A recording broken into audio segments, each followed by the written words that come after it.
Dear friends, welcome to our channel. Today I want to talk to you about headache, which worries many people. Unfortunately, the information that can be found on the internet is quite contradictory. Often either it is presented too complex and incomprehensible, requiring an interpreter, or it is too simplistic and one-sidedly explains the causes of headaches.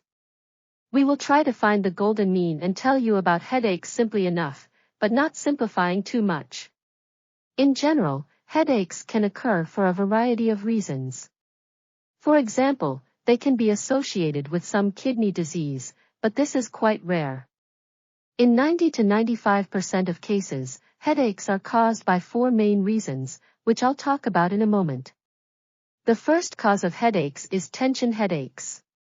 This is the most common cause of headache in Europe and North America.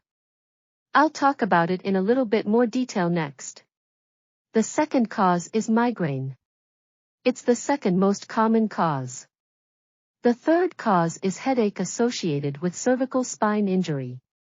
And, finally, the fourth place is occupied by a headache that occurs against the background of high blood pressure. But how to distinguish one cause of headache from another? Let's understand. Tension headache is characterized by pain in the occiput and frontal part of the head. It can be symmetrical and spread from the back of the head to the shoulders along the trapezius muscle. This pain decreases after resting, but may increase with prolonged sitting at a computer or spending the day doing a lot of sedentary work. Sometimes it can spread to the temples or eye area. It is important to note that the pain is rarely sharp and almost always more symmetrical, unlike migraine headaches. Migraines, on the other hand, are characterized by severe, sharp and excruciating pain that may be asymmetrical. The pain may occur on the right or left side of the head.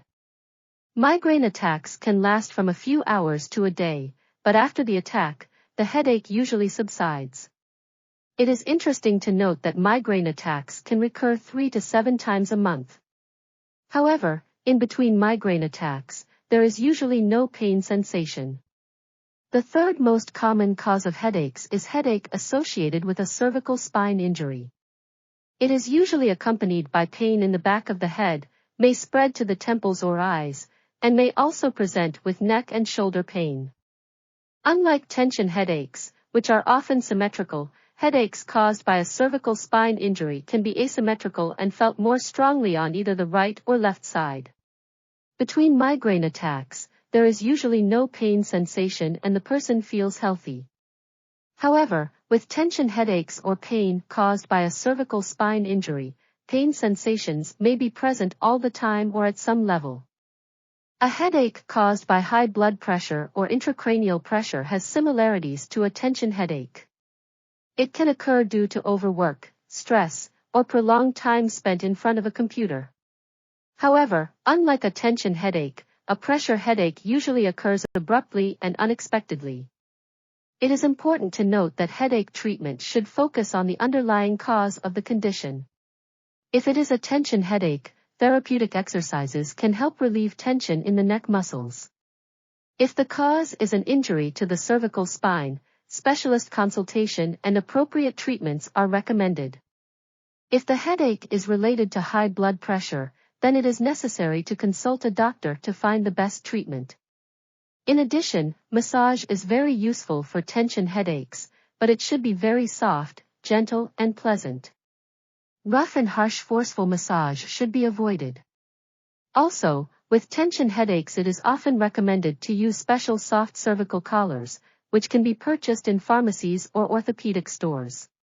However, you should not wear such a collar all day long, and it is recommended to put it on only for 1 or 2 hours in the evening, so that the neck muscles can relax. It is important to note that headache treatment should target the underlying cause of the condition. Medications used to treat pain, especially for tension headaches, may not be effective. For example, anti-inflammatory or analgesic medications may not have much effect. Relaxants, instead, may not be bad options for relieving the pain of a tension headache. In some cases, antidepressants can also help with tension headaches. However, I believe that drug treatment for tension headaches is not the answer. It is better to do exercises, get regular massages and occasionally wear cervical collars. Ideally, it is also worthwhile to go for a simple vacation. Treatment for headaches caused by a cervical spine injury consists of three main components: physical therapy, gentle massage and special training exercises. Finally, I want to emphasize that for effective treatment of headache, as for the treatment of other diseases, it is necessary to establish a correct diagnosis.